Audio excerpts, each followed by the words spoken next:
Oh, yeah. Hey, guess what? You remember yesterday when I was saying there's something wrong with the audio? Some of you remember. Some of you probably don't. I figured it out.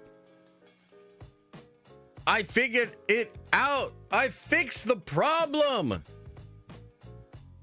And yeah, it was something I did, so you're lucky. It's not your fault, chat.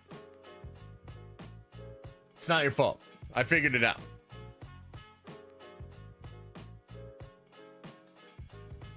All right, let's do this thing. Ooh, take two. Hang on. Take two. We got this. Just hold on. Hold on. We got this.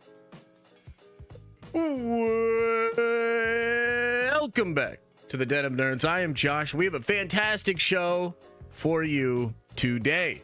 It is Thunderbolts Day. This is what I talk about. Today is the release of Thunderbolts, preview date for Thunderbolts. I want to talk a little bit about the movie. Number one, because its numbers have crept up. Some of the more recent marketing stuff that Marvel has tried has worked. Between the screening last week and the positive RT scores, this movie is tracking up. So that it's good. It is looking good for the film.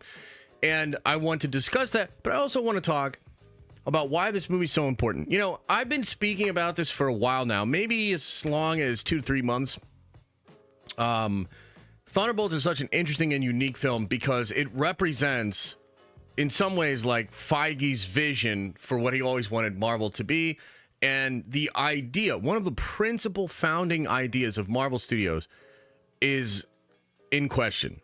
And this movie is going to give us a big answer to how that question should be answered moving forward. And what's cool about this is last night we did another one of our deep dive streams. We did a deep dive on Kevin Feige himself, and it was really cool. Shout out to everybody that was there. I thought it was really interesting. I learned a bunch.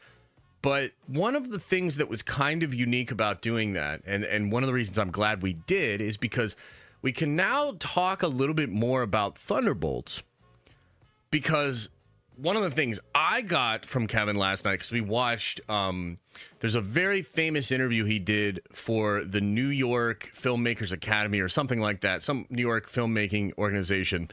And this was before any of the Disney Plus stuff. It was right after Endgame when he had closed it out. And he did this really big, presentation speaking about his process and everything.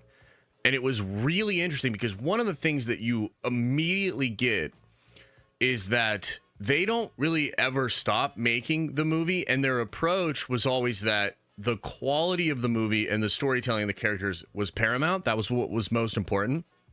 And Kevin goes through how they had access to 10 characters because they didn't have the license or the money to get some of the more popular characters that Marvel had sold in the 90s. And so even Iron Man was not like a marquee character, but they turned him into that. And this is Marvel's philosophy. Marvel's entire philosophy is we can take these characters that were great from the comics and we can adapt them in a way that uses the Jews and can build the popularity of the characters regardless of how popular they have been before. So in some ways, this is like a big part of Marvel's success. It's a big part of Kevin Feige's whole thought process when it comes to making movies, comic book movies. And yet it could be the case that the audience has kind of moved past this a bit and that maybe fatigue in the genre itself has changed things and that this might not work anymore. Thunderbolts is going to put that exact philosophy to the test because, this is the highest rated Rotten Tomatoes score for one of these movies in a long time. I think maybe Guardians 3 had similar scores, if I remember correctly. But I don't think Deadpool did. Didn't Deadpool's in the 60s or 70s, right? Something like that. So these are very high Rotten Tomato scores.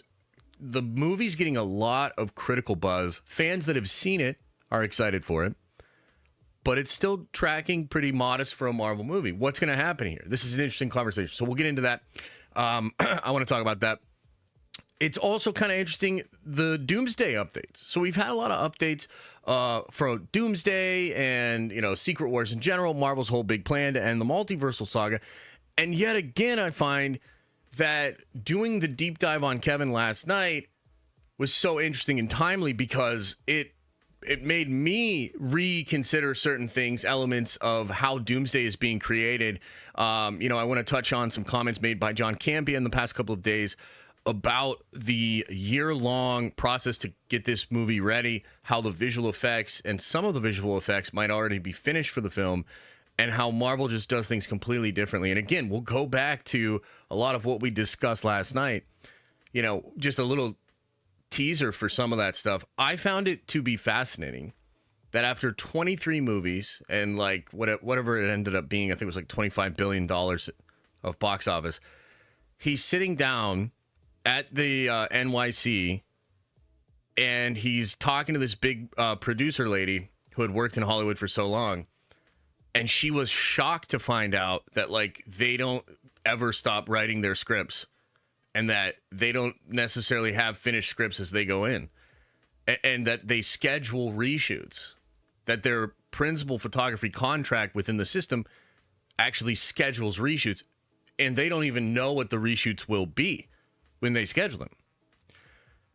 It was really interesting because like a lot of us had known this or had known shades of this, versions of this truth, but it was fascinating to watch like the actual industry people be like, wait a minute, what? Like y'all write your scripts after screenings. Like you'll finish your scripts after a screening. Like that's a wild fucking idea. And so we'll get into more of that because I think the big discussion around Doomsday is like, do they have enough time? Do they have enough time? And we'll get into that, especially with the context of the deep dive we had last night. And then finally today, I want to talk about DC Studios. And that whole mess, because, man, it is looking to be going a bad way there. I want to talk about Sergeant Rock. I want to talk about the reporting around Sergeant Rock. I want to talk about Clayface. I want to talk about a piece in the trades yesterday aimed at explaining just how bad of a bomb Joker 2 was, which feels like narrative fighting in the trades again. This reminds me a lot of what's going on with Star Wars. So Star Wars, I think, has multiple camps inside it, Lucasfilm I'm speaking to, that have different visions for what they want to do with Star Wars, and Kathy's one of them, maybe Dave, maybe other people are the other, and they leak things to the press that are kind of counter to each other. And so if you really paid attention to what happened yesterday through the trades, it's pretty fascinating and obvious that, one camp's trying to make the other camp look bad, and it's a big Game of Thrones-esque type of game that's being played. And so Warner Brothers just kind of continues to be Warner Brothers about it, and we'll get into it. We'll talk about it. And I think it's just a wild thing. But, a couple of weeks ago, it looked like DeLuca and Abdi were on the way out. It looked like they had no chance at holding on to their jobs or having like a lot of influence over at Warner Brothers. And then Minecraft, and then Sinners. And all of a sudden, the narrative is kind of changed. And so I think some of the stuff you're seeing put out into the press is a shifting of the levers of power over there at Warner Brothers. And I think it's all pretty fascinating. So we'll get into all of that and more. As far as show notes are concerned for this week, guys, I can't really commit to anything. The truth is, like, I'll be completely honest with you guys. I've been a little burnt out this week, which, I don't know, it's weird. Like, burnout is weird. Mental health is strange. And sometimes you're just killing it and feeling on top of the world. And sometimes you're just like, it's so hard to just do the basic shit that you need to do for your job or for whatever, right? So the honest to God truth is, like, I haven't been super enthusiastic about making content over the past, like, week. And I think you can see it in the quality of videos and in the quality of views and stuff. And it's just like, man. So it's one of those situations where I kind of have to, like, kick my own butt into gear and make some bangers again and make some really good content. I'm hoping that Thunderbolts is really fun and I get excited about it. I want to talk about the ending and I want to talk about the post-credit scene, and I'll make like some cool videos around that. And then there are things within the Doomsday rumors and whatnot that I am interested in and excited about. But at the same time, like, all of that stuff ultimately takes like time, energy, and focus. So I can't commit to any other crazy streams. Like, I wanted to just do Fortnite Star Wars all day tomorrow. And then I was like, oh, and we could do a Diamond Lounge stream, and then, oh, we should do a Prime stream because we haven't done that in a long time. But the reality is I can't commit to any of that. I just have to make some time, make some space, and make some banger videos, and come up with some cool ideas for the streams and whatnot, you know? So, yeah, that's kind of the schedule. There's nothing really big happening. Maybe we'll do like a Fortnite impromptu stream, but honestly, I kind of doubt it, guys. I want to. The Star Wars Fortnite looks lit, and I will be playing some of it this weekend. But ultimately, I do need to make the donuts, as they say, you know? Kind of a bummer. But that's what it is. And then I am watching Thunderbolts later today, so I'm going at 2:30. I'm super excited. Check it out. I'll come home. I'll cut a spoiler/non-spoiler, so I'll do non-spoilers for a while. And then I'll switch it to spoilers like later on in the video. I'll let you guys know what I think about the film. And then I'll probably do like ending explain / post-credit scene stuff after that. So should be cool. Should be good. All right, where do we want to start today? You know what? Let's start by just talking about Thunderbolts just a little bit. First of all, how many of you guys are going out to see Thunderbolts today? Would love to know. Put a 1 into the chat if you are. I will be checking it out later today. A lot of people around the world have already seen it. It's kind of weird. Like, there's been a lot of a lot of people have seen this movie, right? So there was, of course, the press screenings. There were fan screenings. There were international release dates that were earlier than today. So a lot of people have seen it. Tons of ones in the chat. Tons of ones. That's cool, man. I'm excited for it. I'm going to check it out. Wait, what the hell? Why am I on this screen looking at Batman? What the hell is going on? So I'm going to be checking it out later today. Now, the narrative on Thunderbolts is kind of wild. Right? We've known for some time that it is a movie that Marvel Studios is much more proud of than a lot of their other films. Like, and look, you wouldn't know this if you just followed along with like what Marvel Studios says or how Disney presents their PR, right? They're very, let's call it tricksy, but there have been signs. There have been signs that certain films were not, they weren't as confident about them as they are with Thunderbolts. For instance, movies like The Marvels, movies like even Quantumania, which I find kind of interesting, and movies like Captain America Brave New World, Marvel had outsourced press screenings, or rather test screenings for those movies. A lot of the time when they do test screenings, they do it internally. People at the studio, people that know people at the studio, they get people in there, they fill out these little cards and give feedback. Sometimes, though, you'll hire companies to do these kind of screenings, and you'll do them out there more in the public. So certain big cities, certain markets, and you get like other people outside of Hollywood to come in and look at your movies. So Marvel did that for a bunch of their movies. They did not do that with Thunderbolts, which is one kind of show. There's another sign of the confidence, of course, with Marvel, and that would be the timing of everything. They literally showed this movie to fans last week. Had that go out there, and it was well received from people that saw it. The social media embargo lifted a week earlier than it did for Brave New World.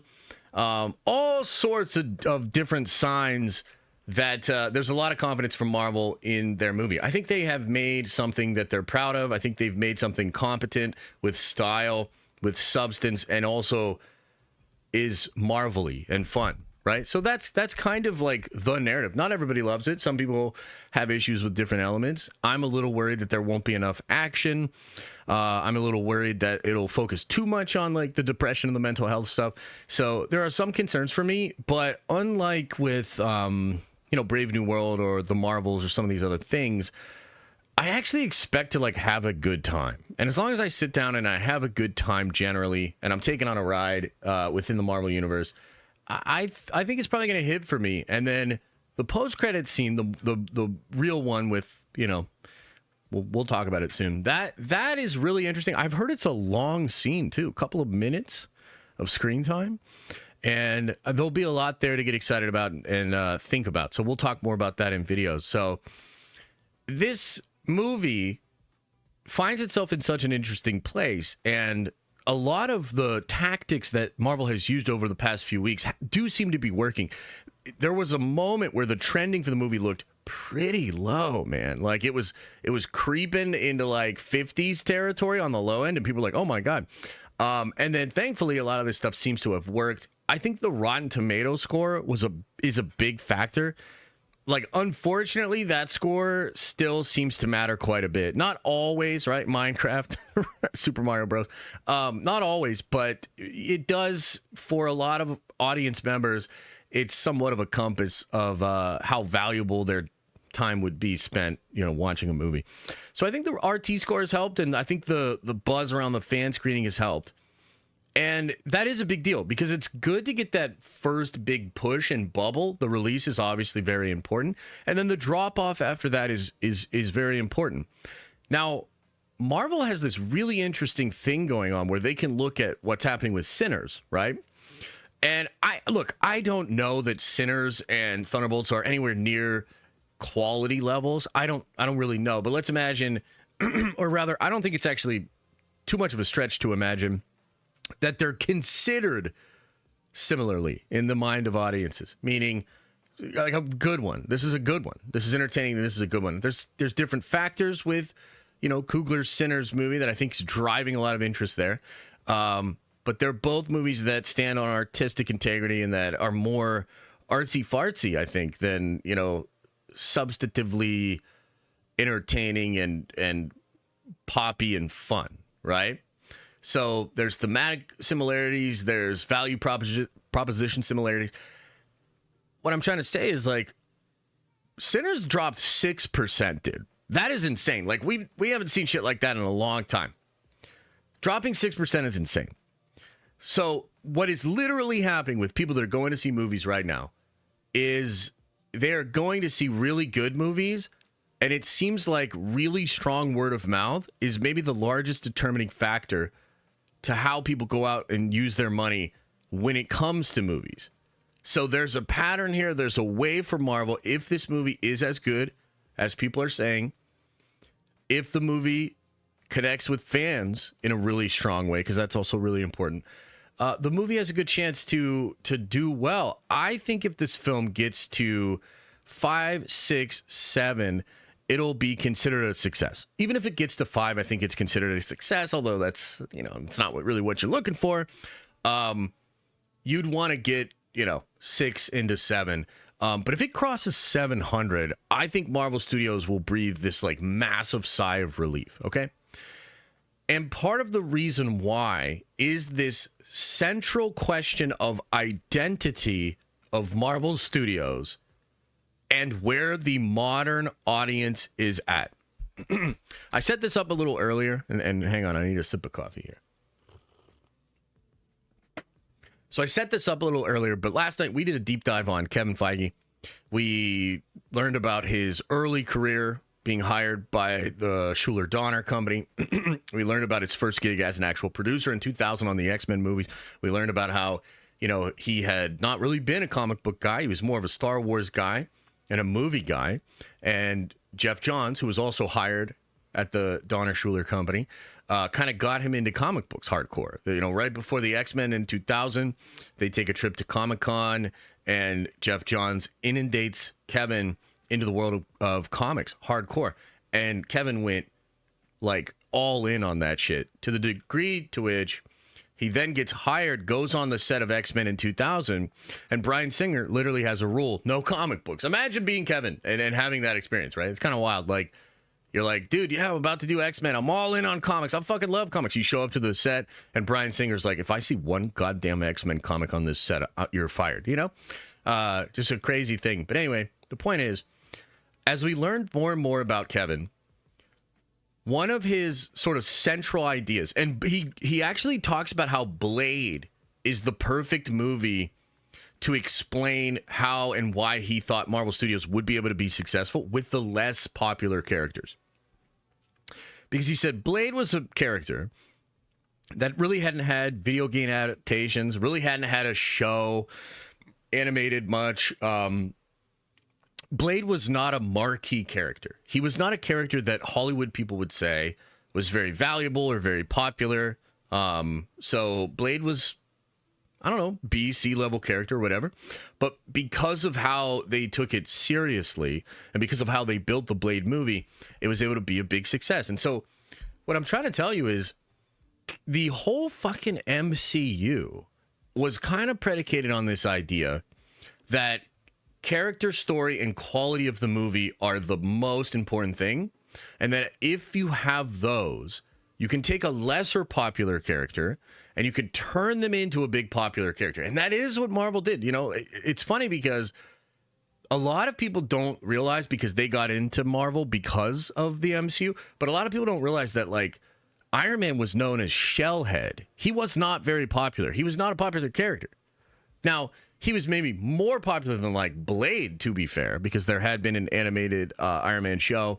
And I think his relation to Stan Lee and Hugh Hefner and that whole thing had made him, like, a little popular as opposed to other characters. But by and large, dude, those characters were not popular. Not as popular as Spider-Man, not as popular as the X-Men, not as popular as Fantastic Four. They just weren't. And so the whole idea of the Marvel Studios and Kevin and everybody that was working on these movies and Jon Favreau and everybody when they're making the first Iron Man, the entire thing was like, we'll take the lesser known, we'll find what was interesting about them in the comics, and we will make a damn good movie that will endear an audience to this character, and then we will build off of that. Here's the thing, though. That has not worked really post Endgame. Almost all of the new characters that are all even lower popular than even the Avengers, right? Because in some ways, Marvel Cinematic Universe sort of lifts up the Avengers and some of those characters become more popular. We went for even less popular characters, and it just, like, hasn't been working. You know what I mean? Like, it has not been working the same way. And there's a serious discussion here, and I think there's pressure from Disney, because do you remember, guys, there were a lot of moments over the past couple of years where Bob Iger spoke about Kevin Feige and Marvel Studios in a way that, frankly, I didn't like. Number one, because I was like, why isn't Kathy getting any of this shit? I mean, she's terrible, right? And he doesn't say shit about her. But number two, like, I'm a big Kevin Feige fanboy, so I was like, dude, what do you mean?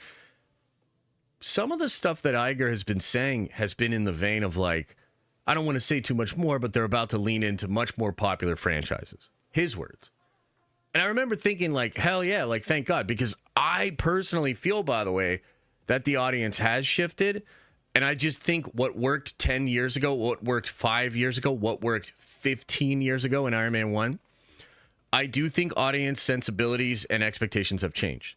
And so I do think you need to go with more popular characters, bigger, not even necessarily more popular characters, but bigger ideas is basically what I'm saying. And so Marvel is at this place where things have not been working. That system has not worked. And yet in Thunderbolts, they have found a creative team that meshed perfectly with their system. And they might have legitimately created one of the best movies in their entire catalog. I don't know if it is that. I'm about to see it, and I'll let you know what I think. But other people that have been in this thing for as long as I are saying that. There are other people literally saying it is one of the best Marvel movies ever created in the entire catalog. So do you see how this conversation has come to, like, almost a perfect head? And now we're going to find out. I hope that this movie does well. Even though I'm in the side of, like, nah, just do the X-Men, do the Hulk, do the, you know what I mean? Like, do the big guns. That's what I think you should do. I also still believe that Marvel should and can make compelling character stuff. It doesn't have to be slop. Like, I guess what I'm saying is, like, I would like a hybrid. I don't want them to lose that idea and this whole concept that, like, oh, it has to just work. The character, the story, the motivations, all of that just has to work. I don't want that to, like, fall too far down on the totem pole, because then you just get crazy slop, like Deadpool and Wolverine, but, like, worse, because Deadpool and Wolverine has heart. It has moments that really redeem it as more than just fan servicey slop. But frankly, there is a lot of fan servicey slop in Deadpool and Wolverine. You know what I mean? So like, I would like to. I feel like they're fighting for their fucking lives right now, frankly. And I guess we'll see. This, I really think the outcome of this film is going to decide things. And it was so refreshing to hear what Kevin had to say about their philosophy throughout the Infinity Saga and why they did what they did and why they believed it worked. Will it still work? We're going to find out. So that is my segment as far as Thunderbolts. I'm excited about it. It is ticking up. The data looks good. It's on the high end of projections. I think it's going to make like 175, maybe 180 million worldwide. So that's really good. And I will let you guys know in a video later today after I see it how I feel about it. A lot of you are going to see it. So I'm excited to have a conversation with you guys about it on stream tomorrow. We'll see how it all goes, man. I'm hoping it's a banger. I'm hoping it's a banger. All right, let's talk a little bit about Doomsday. All right, let me take one more sip here. Hang on now. I just.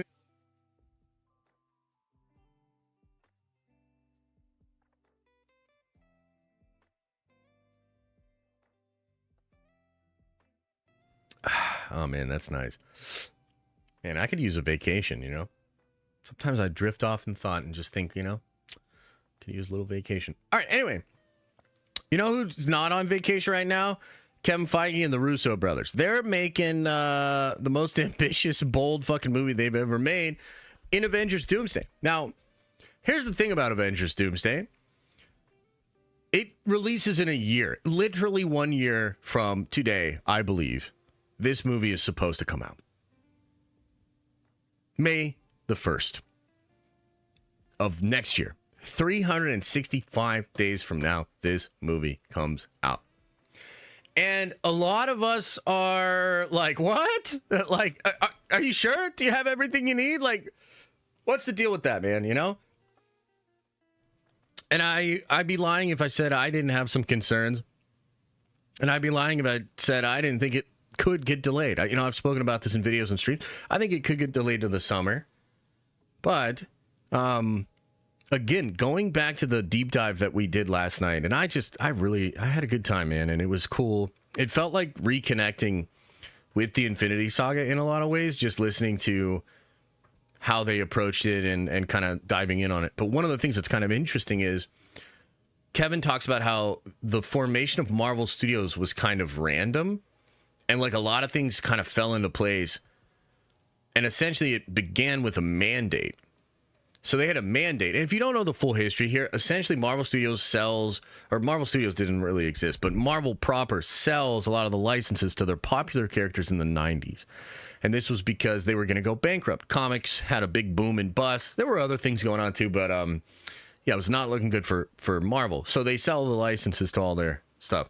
So around 2005, 2006, as they're finishing up some of the Fantastic Four stuff, Kevin Feige's brought in to run Marvel Studios proper, and he does this with a couple of gentlemen. Avi Arad is one of them. I forget the licensing guy. Who was the licensing guy? Something. You'll have to remind me, chap. Anyway, the whole idea was Marvel itself gets a private bank loan for $500 million out of a European bank. It's pretty fucking ballsy, dude. Pretty crazy. A little bit of George Lucas style, actually. And they make this huge bet on themselves, and they have $500 million loan. And within the contract language or their just agreement in general, they had to make 2 movies in 2008. That's the whole thing. They had to make 2 movies in 2008. So here's the thing. No matter what, regardless of what happened, those movies had to release in 2008. No matter what. And so the studio begins its entire life hitting the ground running, a crazy deadline in front of them, no finished script. You know what I mean? Like, dude, so many things. And the way they make Iron Man and then the way they make Hulk, which obviously one of those things goes really well. One of those things goes really bad if you know all the history with Edward Norton and all that sort of stuff, right? either way, they had to make those movies. And so it was like coals in the fire, like, boom, you got to just go. And as I watched last night and they spoke about how that hard release date and the contract and all the pressure and everything, and essentially the philosophy of the studio was come hell or high water, these movies release, that becomes the blueprint for how they make all of their movies and do all of their stuff. To the point that, and a lot of people don't know about this kind of blew my mind when I found out about it last night, the shawarma scene from the end of Avengers, right? They shot that after the press screenings. So in the first press screenings for those movies, that scene does not exist. In the international prints for release, that scene is not in the Avengers movie. That scene was conceived in a conversation with Joss Whedon and Kevin after they watched the press screening, and Joss said something like, you know, if this movie ended with all of them sitting around eating shawarma, it would be the greatest movie of all time. And they literally wrote it, scouted the scene location, and shot it with the actors when they came back from the press junket. The only time that all the actors were going to be back together again was for the press junket. They shot it all on location in New York, and there was actually an Avengers billboard above the actual shawarma restaurant, which they had to CGI out. I say all of that to say that this company and this studio has for, going on 17, 18, what is it, almost 20 years? This studio has cut their teeth on never stopping making the movie. We kind of clowned on them last year or 2 years ago because they changed the ending to Quantumania like literally a month before the movie came out. But that's just kind of how they roll, man. And so, look, let's talk about Doomsday. So Doomsday is shooting. We have a year. There's a lot of actors, a lot of stuff going around, rotating and stuff. And the question is, and I think this question is exacerbated because of Phase 4 and some of the ways this has gone very badly. There's a lot of concern. Do they have enough time? Will they be able to pull this off? And so I'm basically saying to you that if anybody can pull it off, it's these guys. And a big part of why I think they will be able to pull this off, and if they delay, it'll probably just be to summer. But one of the reasons though they will be able to pull this off is because they've been actually building this movie for a long, long time. Now, of course, it was going to be Kang Dynasty. And ironically, today was supposed to be the day that the Kang Dynasty releases. Isn't that fascinating? Today's the day the Kang Dynasty was supposed to release. And then we were supposed to get Secret Wars later this year. Wow. That didn't happen, obviously. But there were elements of Kang Dynasty that still remain even with Doom. There was stuff they were planning that still remains even with Doom. And we know RDJ's return as Doctor Doom is at least 2 to 3 years in the making. That's due to some of the reporting out there, some of the stuff the Russo said, where they said no to Robert Downey Jr. for over a year, and that was a year ago. So it's like at least a 2-year timetable. They've been cooking up this Doom thing. There's a lot of evidence to suggest that Kang's connection with Doom was always a thing, and that essentially Doom was going to be revealed as one of the things that He Who Remains takes out of the timeline because he thinks of it as like really bad and pure evil. Dr. Doom was then going to be in Secret Wars and then going to be the main villain of the Mutant Saga, which would have been really wild. Maybe they'll still do a version of that. But either way, they take that and they front load it into Doomsday now. And so there, of course, there are things that changed. And I think, McFeely had this interesting idea and they're finding an angle on that.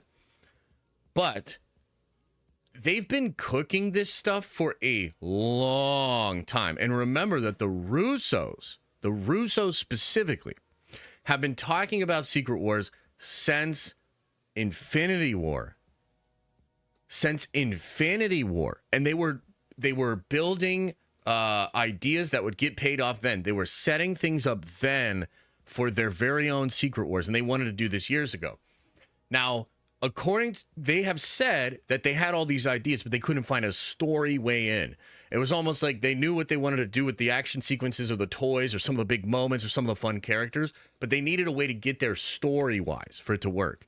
That is when McFeely has his idea and like it all works together. But make no mistake, the Russos have been thinking about for 5 to 6 years different things that they would do in these movies.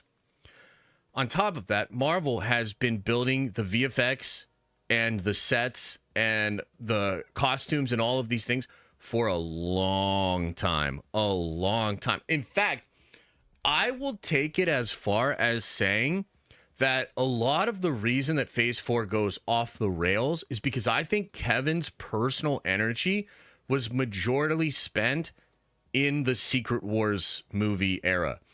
I think he kind of, and you can kind of see it actually. When we watched the video last night, he was talking about like his achievements and they were like, what's your favorite movie? Or like, what's your favorite moment? And he said like, look, completing the Infinity Saga, he's like, that's the best and it might not ever get better than that.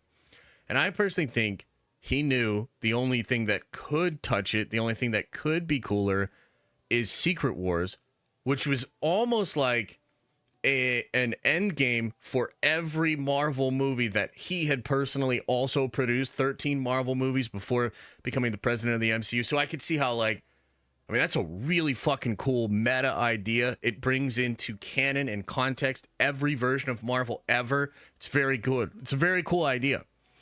So to me, I think he's been focused on that for years, and that's probably why a lot of the quality of the more recent stuff has fallen off.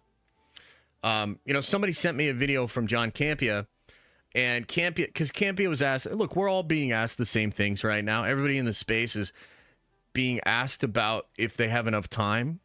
Everybody in the space is being asked, do we think they'll pull it off? Like, this is huge. Obviously, Marvel was the biggest thing ever, and they have fallen. Can they get back up? That's the big question, right? And, I found it to be interesting. John's take on this was interesting, and he said that he thought the visual effects had been being worked on for a while. And in fact, he took it as far as to say he felt some of the visual effects for this movie were actually finished before they even started shooting. And I was like, that's pretty interesting, but it does track. Traditionally, throughout the Infinity Saga, Marvel Studios would have second unit directors and they would have action sequences already plotted out, figured out. I remember a time when you would get these stories coming out about Marvel and people would say, a director doing a Marvel movie is like going to summer camp because they don't even shoot the action. The second unit director does that, and it's all stand-ins and like all these different things. And what you come to find out is like, no, that's true. Like that was a part of the formula was when a director signed on, they had to agree that most of the action wasn't even going to be shot by them, right? And interestingly, you get some really talented people that come out of that. Like Chad Stahelski comes out of the Marvel system and was a second unit director on Endgame, I believe. Maybe it was Civil War. But anyway, the point is, like, that is absolutely true. And the Russos themselves are so familiar with that system. I think it's why they were really the only choice to do these movies. And it's like, when I heard Kevin last night speak to the mandated Iron Man 1 and how, like, they had a date, they had to hit it, and it made them just go and, like, figure it out. And you think about where Marvel's at right now, it really is like they're going back to the beginning again. And in the beginning, they were fighting for the existence of the studio. Their banks would not have like kept that loan around, like probably would have seized assets and whatever, canceled the loan or whatever. They were fighting for their life back then. And they had mandates and they had to hit these movies and they figured it out. Somehow they find themselves in a similar situation again, where they have this date, they have this mandate, they have these really important movies, and it's do or die. They have to hit these marks, and these movies have to be satisfying to the fan base. Otherwise, they are in serious trouble, potentially looking at a huge reduction of output, and truly just never being what they once were, right? So I actually think that's a cool place to be. You know, Kevin said something last night where the studio themselves went from a place of casting a person or picking a character and having the whole internet and the nerds be like, I don't know about that, and be very skeptic. And yet they were so successful that flipped, and it got to the point where the majority of the fans and the majority of the discourse online was, I don't get it, but we trust them. And Kevin, in the video that we watched last night, was literally like, oh, no, I don't like that. Please, no, don't trust us. We need the skepticism. We need to be the underdog. Like, we can exceed expectations that way. It actually gets a little scary when you're so good that they just trust you and expect greatness.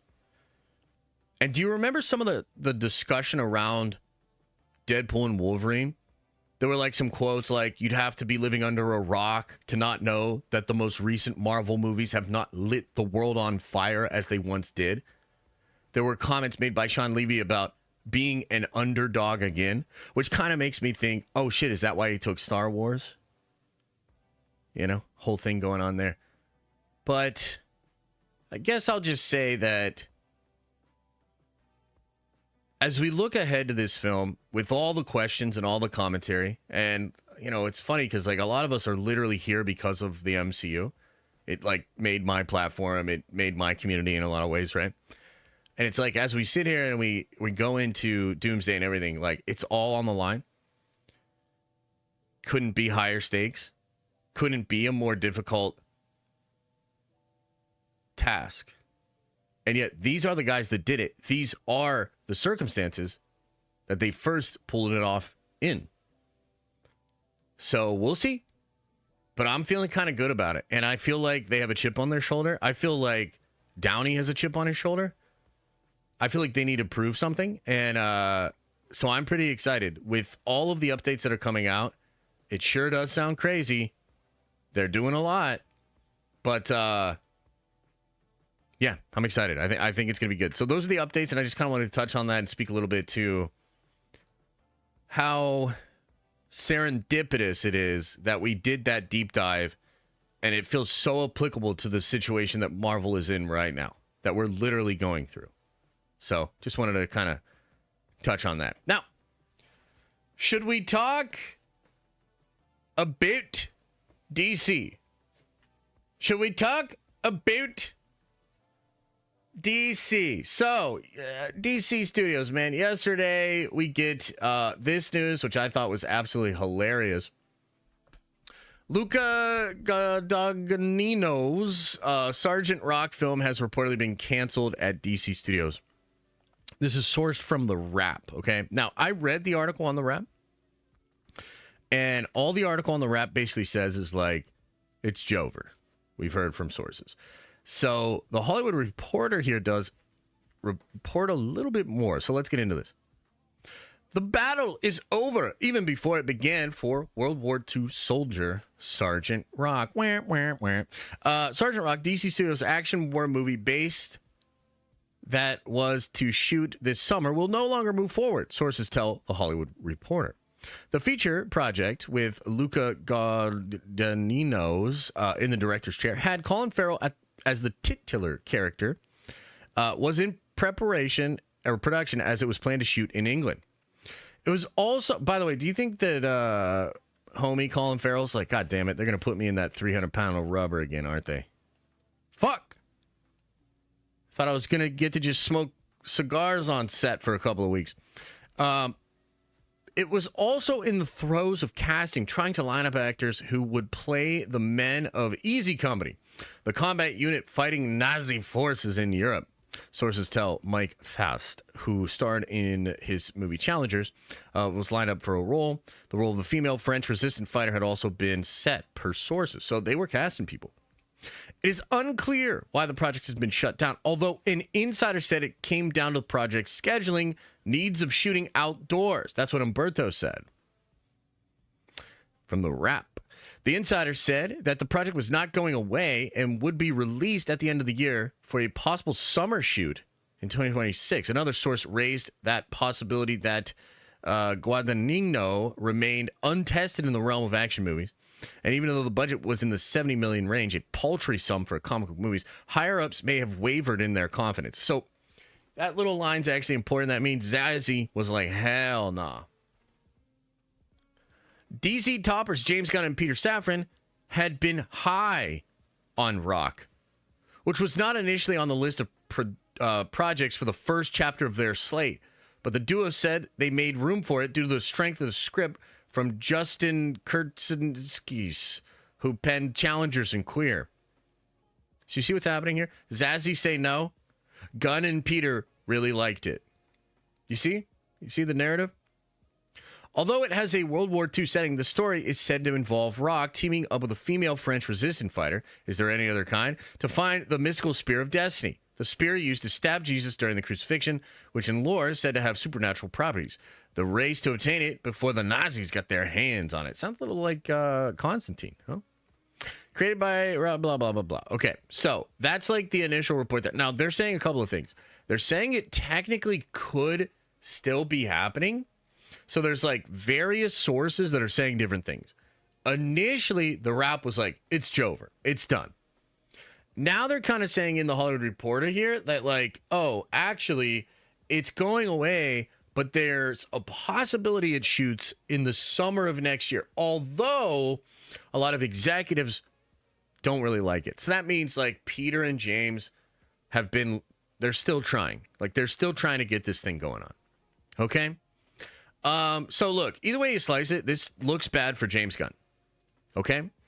So it looks bad for James Gunn. Why? Because Sergeant Rock like seemed to be his big thing, something he was really excited about, out of nowhere kind of movie. He literally grabbed up the guy that played the Penguin for Matt Reeves shit and made him Sergeant Rock. That was like, to me, felt kind of like a power play. You know what I mean? It seemed like we're trying to shift the narrative. We're trying to shift things over here. And we're trying to go away from that sort of stuff. Now, remember that the Batman and Matt Reeves stuff, that is technically not under the purview of James Gunn.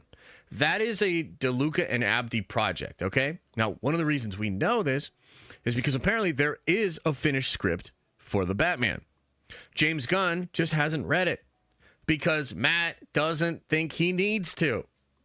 That's and this, a lot of this comes from Jeff Snyder, which, by the way, Jeff Snyder has been teasing a big report on this whole situation.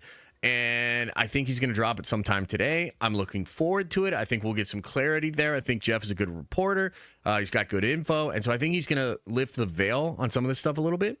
But for now, we can kind of still see what's going on. So the point I'm trying to make here is this looked bad for Gunn.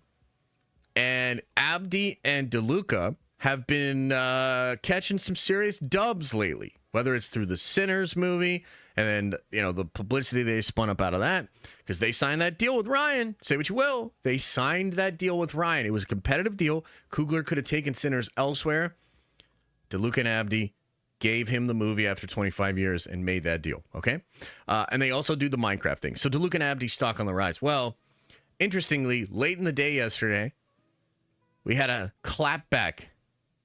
A clapback, ladies and gentlemen, in Deadline. An article talking about big bombs. And essentially, one of the big focuses of this movie is to paint just how bad the picture was for Joker.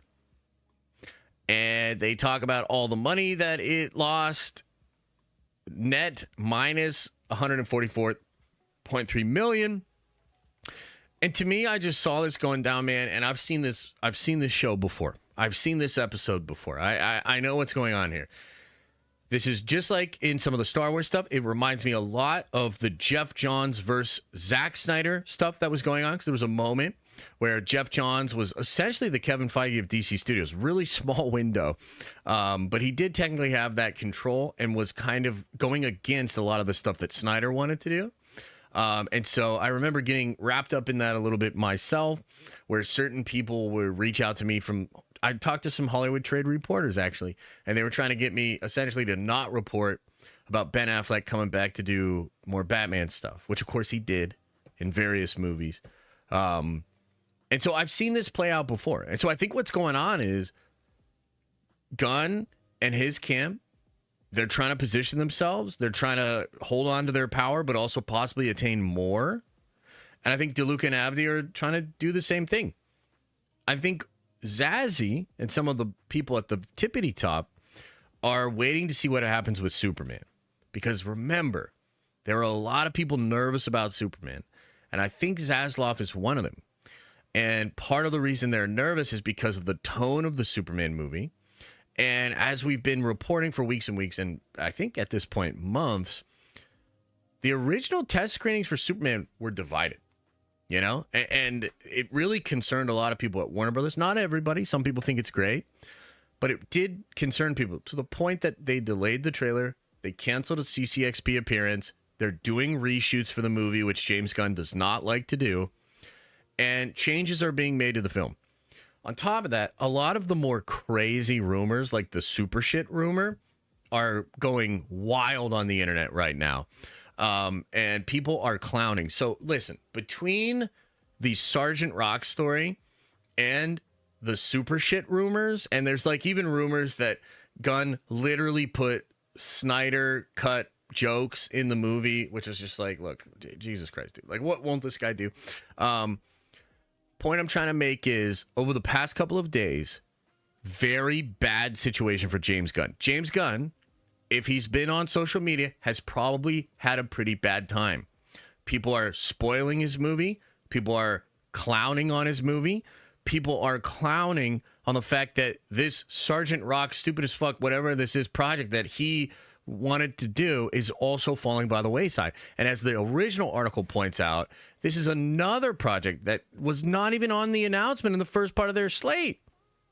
So there's just all sorts of things happening. I think that you have different camps biting for power. I think everybody's nervous about Superman. And the truth is, because of the success of Minecraft and technically Sinners, because here's something that's interesting about Sinners.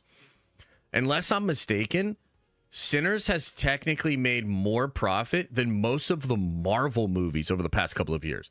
Now, that's partially because the Marvel movies are literally losing money in a lot of cases, but even Guardians of the Galaxy Volume 3, which was probably, like, what is it, 3 times the budget to get your money back. So, like, technically, Guardians might have only made, like, $100 million in profit. And I think Sinners has made more than that right now, right? The point is, DeLuca and Abdi have really got some ground in this whole fight. And if Superman goes a bad way, whew, like, you could see some crazy change happen over there. Now, I still think you'll get Supergirl. I still think you'll get Green Lantern.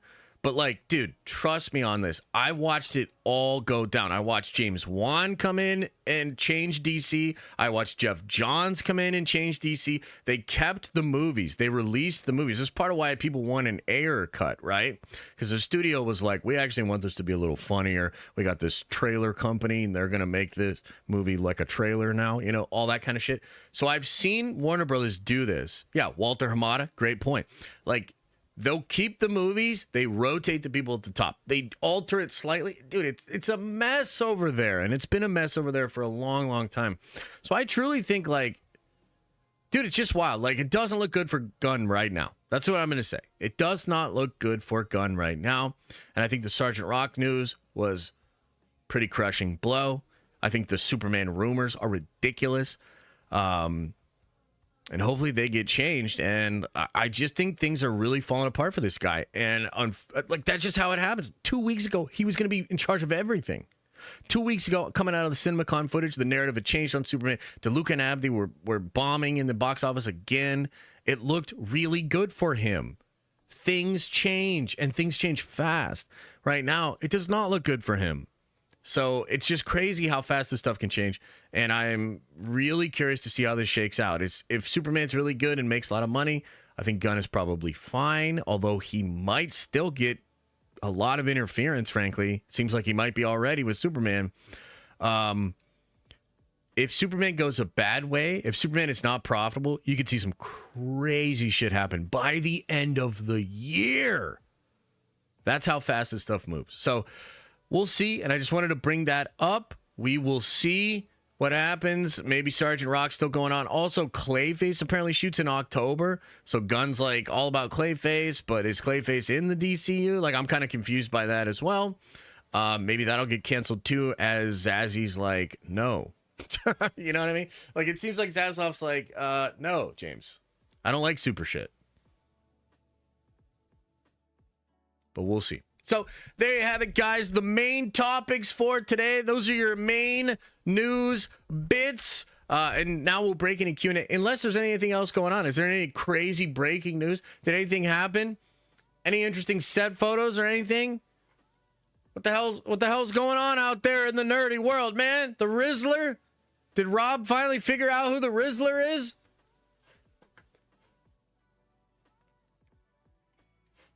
Did he finally figure out who the Rizzler is?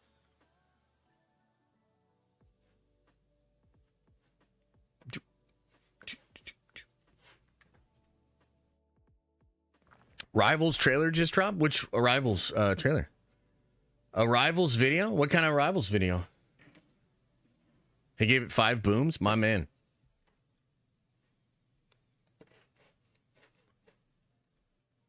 A new Marvel Rivals video. What's the video? A Rivals League?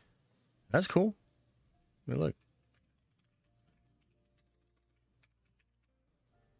Doo-doo-doo-doo. Ooh, where is it at? On the official channel, probably? I don't see it, guys. Oh, okay. Esports competition.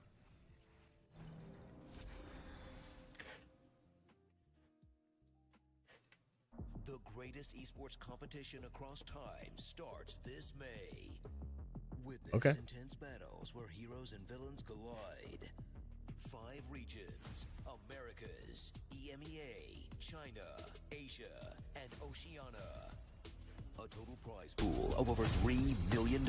Damn! Including $1 million in the grand finals. One legendary team will earn the title champion. Welcome to Marvel Rivals. It's pretty lit. Ignite. Stay tuned for more info. Okay, so it's a little teaser. That's cool, though. Let's see if we can get in on that, man. Let's see if we can get in on that. That'll be fun.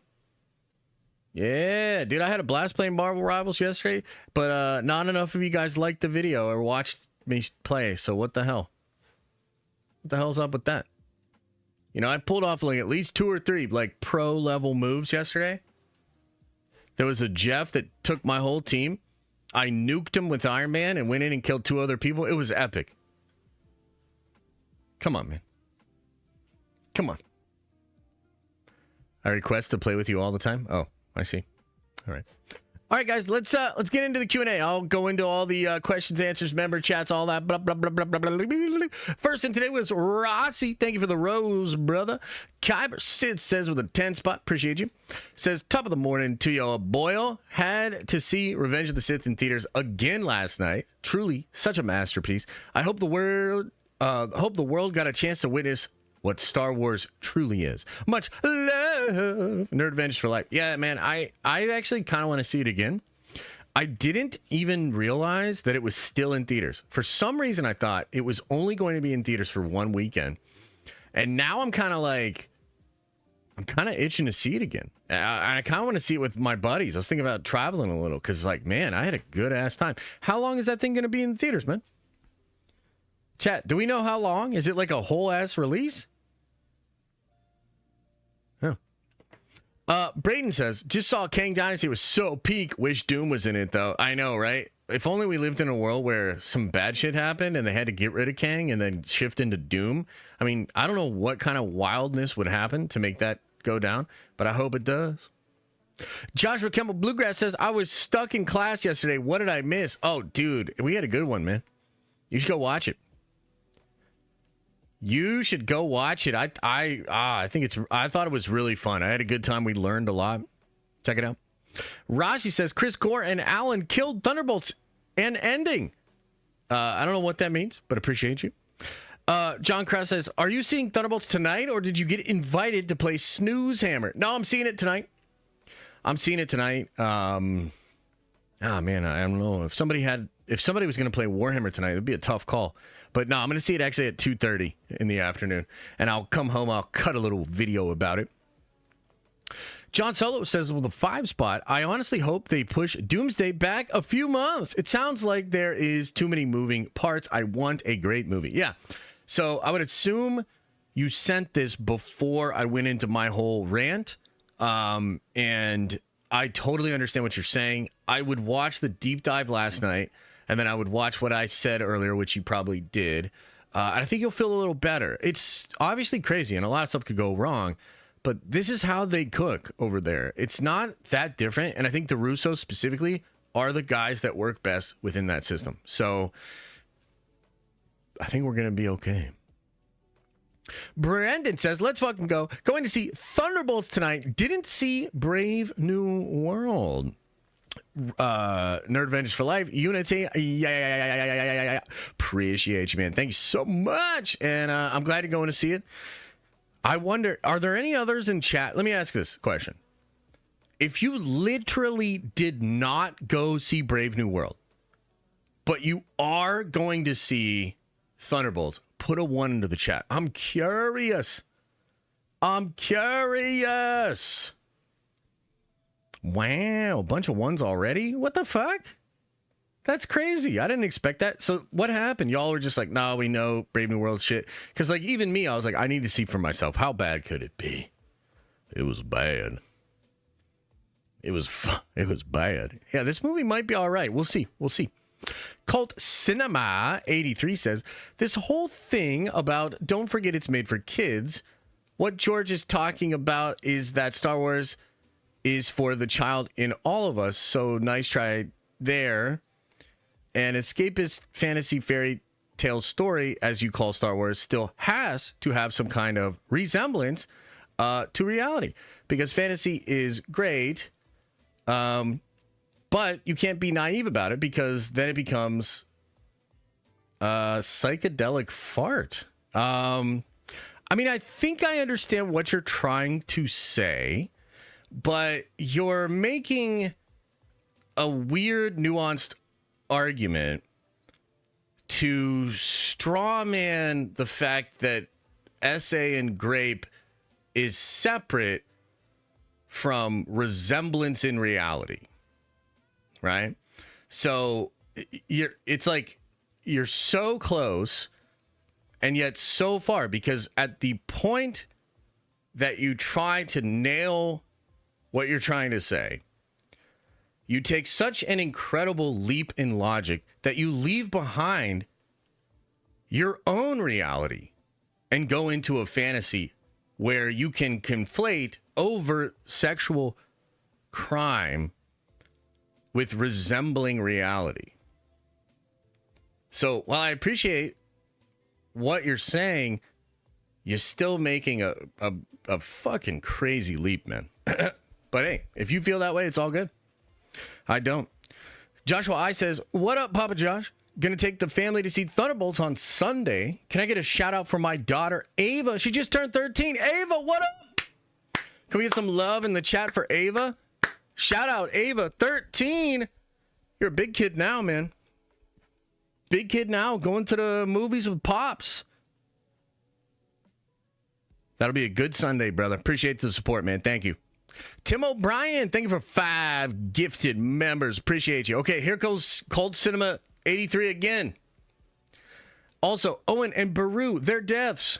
Vader cutting Luke's hand off. Solo frozen in carbonite. Anakin murdering younglings. Mace electrocuted out of a window. Anakin burning on Mustafar. That's okay, but depicting rape isn't. Yeah, exactly. You got it. I'm glad that you figured it out. All those things are okay, and rape isn't. It's crazy watching people put shit together in real time. Appreciate you, Cinema. Rossi says, Chris, Gore, and Alan gave it a 3 of 10. They didn't like the ending. They said the movie is uninspiring with too many Marvel quips. Now I'm worried. So, Rossi, why would a minority opinion worry you? You know what I mean? Like, this is like, look, you know what you're doing right now, Rossi? You're like, if I were to come into the room and say, you know, Rossi, the average male is 5'8", and you'd be like, but I'm 5'2". That's what you're doing. Like, it's kind of silly. Why would you use the exception to argue against the generality? Like, you know what I'm saying? Like, that's so silly. Now, look, maybe you find yourself agreeing with their taste a lot, right? Like, maybe you're like, I tend to agree with these people. I have similar taste to them. Therefore, they said this and it worries me. That I could be like, okay, sure. But you're still talking about a movie that has a 90%. Like, what are we talking about here, brother? Like, I get what you're saying, but like, the narrative isn't that the movie's a 3 of 10. Some people think it is. And you're worried? Like, look, man, that's fine, but I don't understand it. I don't understand the logic that has brought you to the conclusion you have. God bless. Kyberson says, Josh, can you help me think of a 6-letter words for my car plates? I'm thinking Nerd Avengers for life, Yo Mama, Rip Carl, Call Rob, May the Force be with you. I mean, those all sound great. Those all sound incredible. I don't think you can go wrong with those. I want to get one that's just Nerd Avengers for life. Something like that would be really cool. Or just nerd, like Vanity Place that just said like nerd, you know? Shub says, aren't there like 80 positive reviews, Rossi? No, he doesn't care about those. Okay? Two people said it's a 3 of 10. And he's worried, Shub. And how dare you bring into question the logic of that? Cult Cinema still isn't done. Here we go. So setting a limitation of how dark and gritty art can be is okay. Any form of art, notice hypocrisy.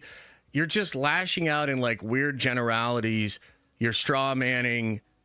You're have you ever seen the movie Step Brothers? You're just sounding stupid now. You know, and I'm not even trying to be rude. You're in front of the whole class with your pants down. You look very silly. You know, I appreciate all the super chats, but you're just sounding stupid now. But I mean, you keep going. So, you know, how much more you got on that card? You know, let's see. Well, if you want to count, oh Jesus, oh here come all the thinkers. Here come all the big brain thinkers. Love this job. All right. Any other thoughts, comments, questions, concerns? What else is on your mind?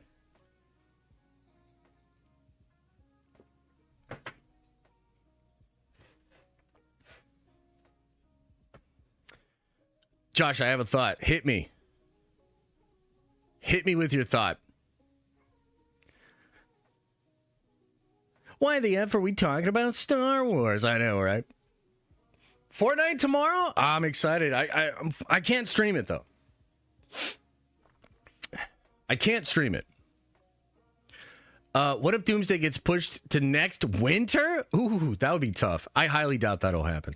I could see it getting pushed to the summer, but I don't think it'll get pushed to the winter. We have to remember what the Russo brothers said about Doomsday and Secret Wars. They want to make the beginning instead of the end, like Infinity War and Endgame.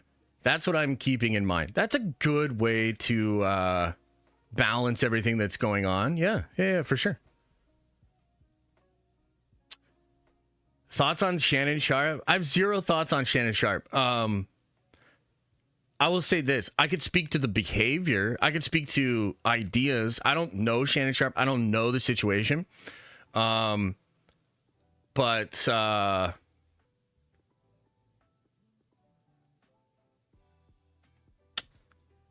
watch your ass. You know what I mean? That's what that's what I got to say. You know what I gotta say? Watch your ass. I mean, how many motherfuckers gotta fall in the honeypot? You know what I mean? Like, for real. How many of you have to fall into the honeypot? Tale as old as time. Tiberius Monk with a 10 spot says, hello, Josh and the Nerd Avengers. Saw Revenge of the Sith with a great friend, and my faith in Star Wars has been renewed. I enjoy Star Wars. I just don't enjoy Disney Star Wars. The future of Star Wars is now complete. What a shame. Yeah, I hear you, brother. I mean, I had such a good time watching the movie last week. It was like, I was shocked at how much I enjoyed it. The hair was standing up on my arm. Like, dude, the shit still hits, you know, all these years later. And it was so nice to be reminded of what I love about Star Wars. And frankly, like, dude, tomorrow, you know, we get those 2 episodes in Fortnite of, it's just funny to say, but we get 2 episodes in Fortnite of the Bounty Hunter shit, whatever that is. And I'm excited. Like, that show looks fun, man. That's like more Dave Filoni Spider-Man, or Spider-Man. It's more Dave Filoni Star Wars. And I'm excited. So it's weird, man. My back and forth with Star Wars has been, you know, on full display. I get very negative. I don't know. Let me ask you guys a question. Who do you think I go harder on? Star Wars or James Gunn? Do I go harder on KK or Gunn? You tell me. Rossi says, because I value their opinion. The listed reasons are past issues with Marvel movies like humor. I value your opinion. Critic RT score generally higher than the fans. So are you kind of a snooty, like kind of cinephile? Like, are you a pinky out, clove, cigarette smoking son of a gun? It's okay, man. All are welcome here. I mean, Trev's been here forever. You know? Dude, you made a whole song about KK. Come on now. I didn't make that song. I didn't make that song, brother. It's a good point, though. Adam, it is not confirmed. I don't think Halle Berry is signed yet.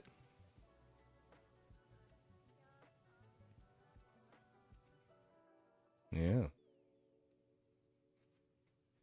What am I supposed to do about the lag? I know, right? The hypocrisy is unreal in here today. Hey, hypocrisy. There's no shortage of hypocrisy, brother. Hypocrisy is a human trait. It's actually hypocritical to be so bothered by hypocrisy. Take that one to the bank. KK basically produced our entire childhood. Everyone forgets that. Like, hey, are you KK's cult cinema? Just be real with us, man. Are you KK's sock puppet right now? Because, like, it's all good, man. Like, look, I'll tell you this. I think Kathy from what I understand, made an absolutely incredible coffee. You know? So, as somebody that loves a good cup of coffee, I gotta say, I personally do not take that for granted.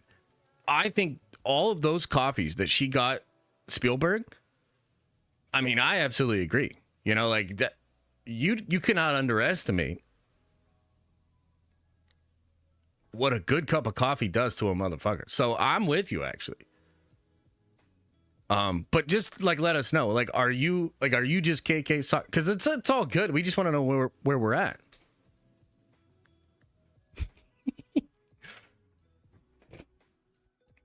Okay.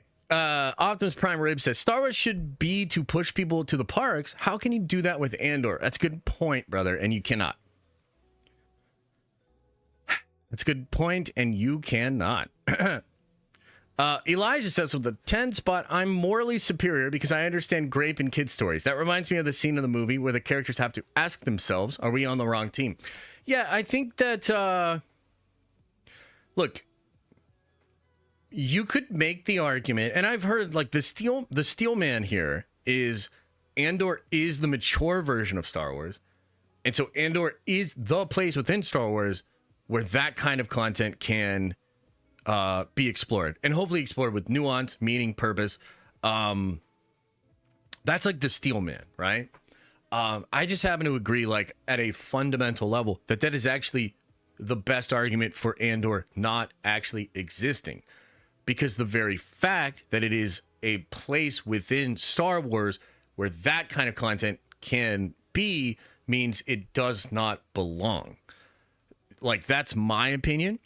And my opinion is that it should be a fairy tale. It should be for kids. And like, there's all this conflation of like, I see this all the time. And to be fair to the homie, or it's a KK sock puppet or whatever, like, sure, there's really dark stuff in Star Wars. There's the skeletons of his aunt and uncle. There's Anakin killing the younglings, which you don't see actually, but it's obviously implied. And there's like serious darkness within Star Wars.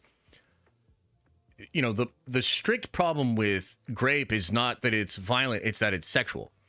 And sexuality in general was never overtly in Star Wars. There is an idea of beauty, and that's different. There's desire and beautiful women and beautiful things, and but that's a part of culture, right? That has been mythic. Overt sexuality does not exist in Star Wars. There's no sex scenes. You're getting like kisses, and that's meant to be like the height of that. That is because the movie is for kids, literally prepubescent, like they're just entering the world. A sexual awakening, or how sexuality deals with all of that, is separate from a moral reality, right? So it's actually like completely different philosophically. Like these are different ideas and concepts. But I think, for me, it's like, I'm just really not interested in really arguing about it, because I think a lot of the people that are arguing about it are like very bad faith, or like, honestly, like kind of low IQ, because they conflate these things. And, I mean, what do you want me to say? Like 60% of America reads at a 6th grade level. So it's like, do you really want to get out there and try to like actually break it down for a motherfucker? I think that's kind of a waste of time. I think it's like, no, just stand firm on your beliefs, use whatever influence or platform you have to, get that opinion out there. And in my opinion, I think has been pretty well articulated. I'm against it. I reject the show. I reject Grape in Star Wars. Like, I just completely reject it. And that is so, like, that message has been received to the point that you have this guy that's paying a lot of money today to continue to like talk about it, right? So the message has obviously gotten out there. So yeah, that's it. But I don't, at the same time though, like, I don't actually want to get to the point where I start to take people that have this opinion, or the people that are low IQ and they conflate these concepts. I don't want to then throw them in the bucket of bad or ill intent.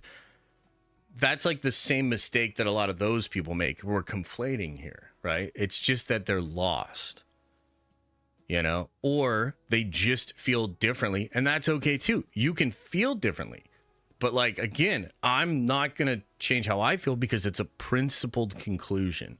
And I'm just going to do what I do with my platform, my, et cetera, et cetera. So, yeah, that's about as much as I can say about it,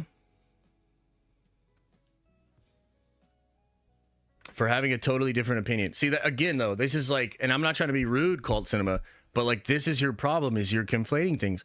It's not that you have a different opinion. It's that you're an asshole. It's that you're a cranky, disruptive asshole. Like, this is another thing that like really bugs me about some people today, is they think that because they have the right position or the right opinion, that gives them the license to be a total prick. And the truth is, you've got people on both sides of the culture war that are assholes. They were assholes before the culture war. They're just assholes. But now they feel like they're justified in being an asshole, And you see that a lot, just in general. And then they make the weird mistake of saying, well, it's not that I'm an asshole that people dislike me. It's because of my positions, which makes it in turn easier to vilify the opposition. It's like a low IQ flytrap. And that's the program that like a lot of people are on, frankly, you know? So again, it's not that you have a different opinion. There are all sorts of ways to voice a different opinion. It's that you're rude and a jerk. That's what it is. Kendall says, can we get violins in the chat for the cult? Hashtag take my money. I don't know what cult you're referring to, but I don't know. I'm just excited for Thunderbolts, man. I see Thunderbolts in 2 hours. Let's go. Oh, I hope it's cool. And I think that post-credit scene is going to be lit. I'm excited for it.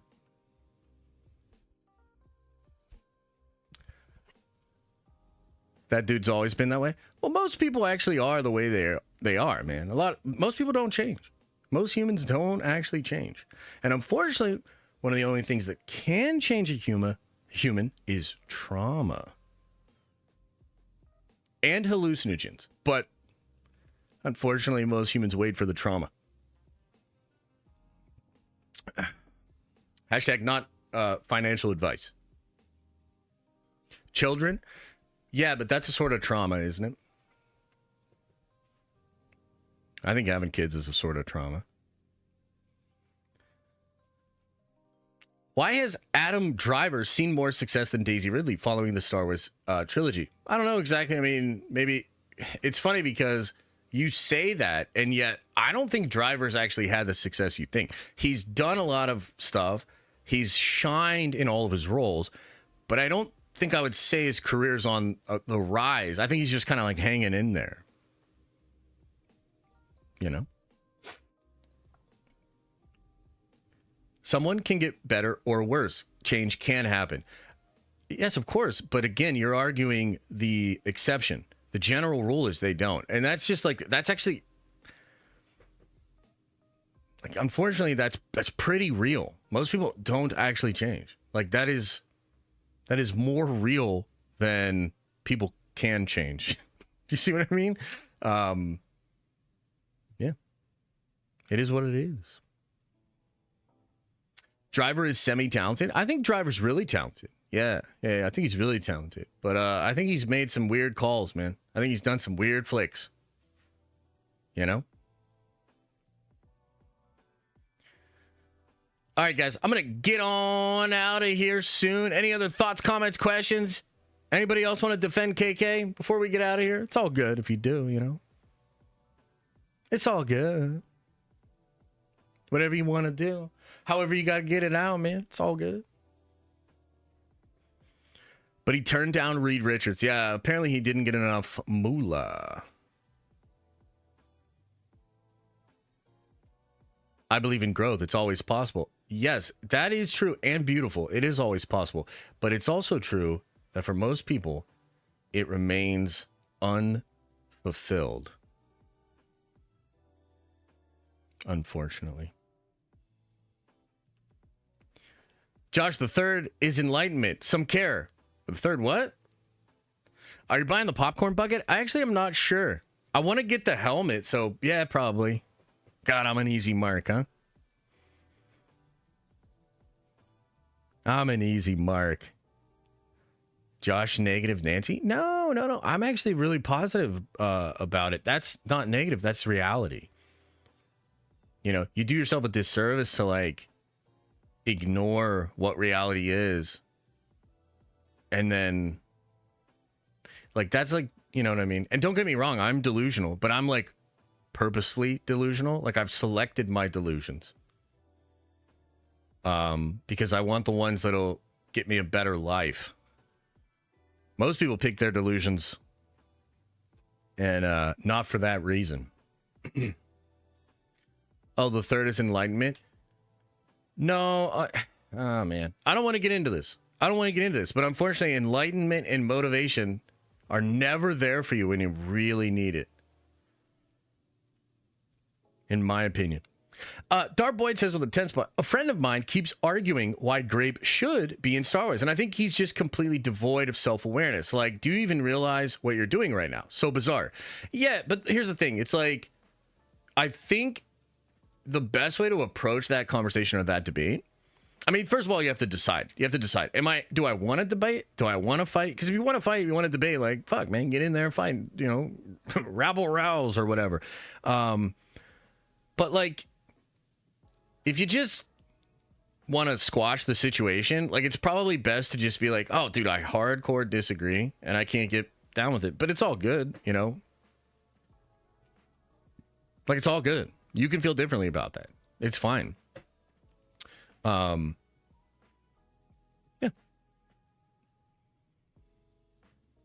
Like, I tend to think it's better to be able to articulate or speak on the ideas and less so on the people. Like, unless you know the person really, really, really well, which if this is your friend, like, maybe you know them really well, and then that could be a totally different context where you're like, but considering this, why this, that sort of stuff.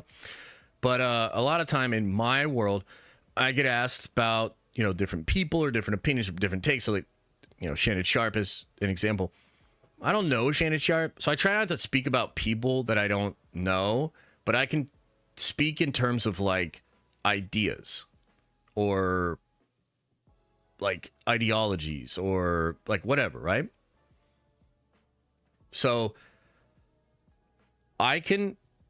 Basically, like, I know people that think it should be in Star Wars, that, you know, and it's fine. Like, you can feel that way, and some people feel that way, and I bet it's earnest. I bet that they have come to a conclusion as for why. That's totally fine. But, like, I also feel the way I feel, and it's an informed opinion, right?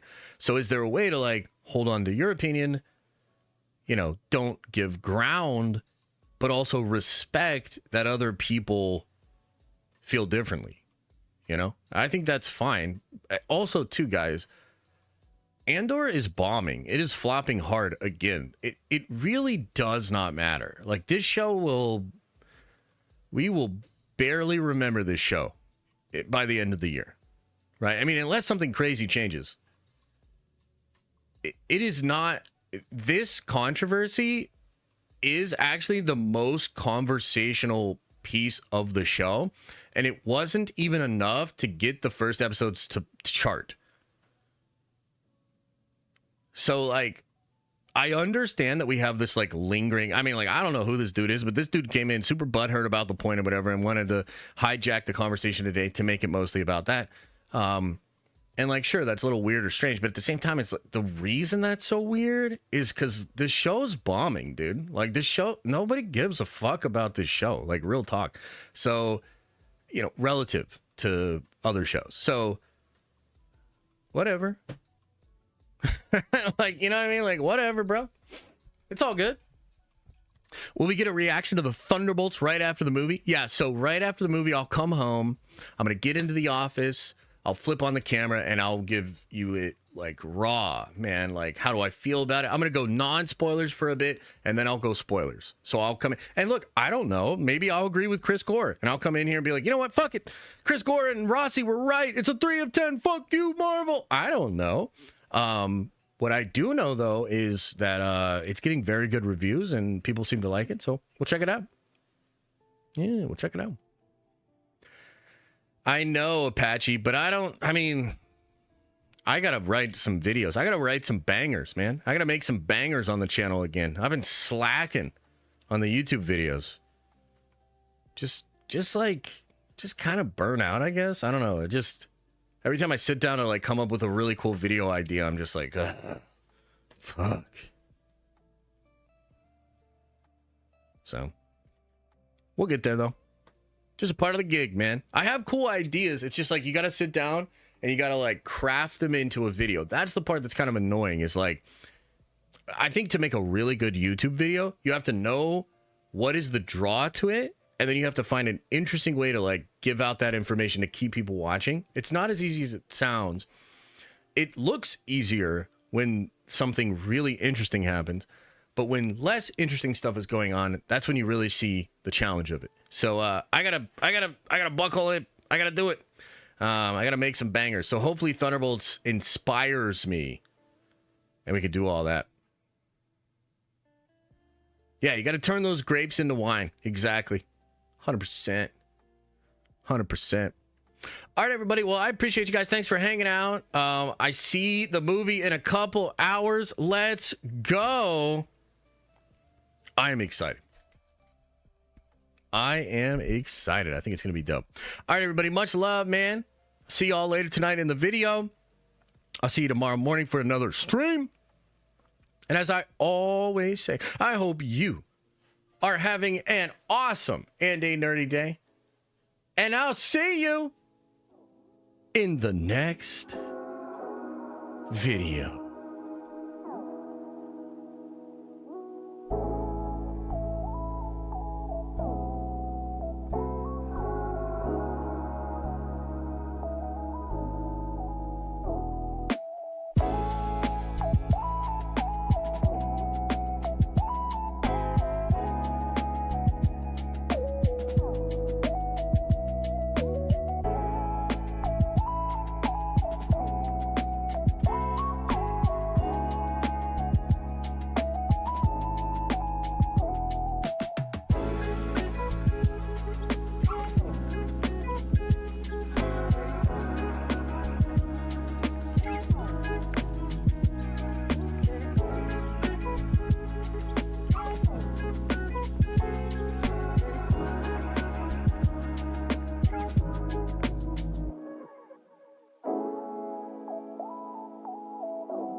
Is everybody gone? Did everybody leave?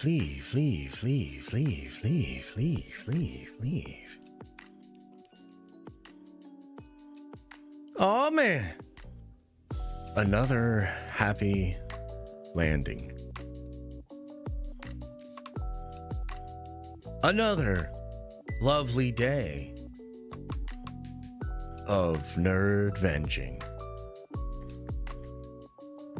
I'm excited, man. I'm going to the movies. Not to see Sergeant Rock, though. What an idiot, man. That fucking guy. Josh, thank you, man. Happy birthday. Hell yeah, man. Thank you. What'd you guys get me? Apparently the P.O. box is full. I'm hoping it's all Warhammer. Thanks, guys. Appreciate all the Warhammer. You guys are the best. I'll see you soon. We gotta talk, man. We gotta talk about stuff. Thunderbolts. All right. Do me a favor, would you? Just open up your third eye, man. Just like open that shit up to the universe, man. Let that shit, the stars, the universe, dark matter. Just let it all just drip, drip, drip, drip, drip, drip, drip. I got you, Justin. Soon. I got you. Oh, and also you gotta watch out your stinky butthole, okay? You gotta watch that shit out.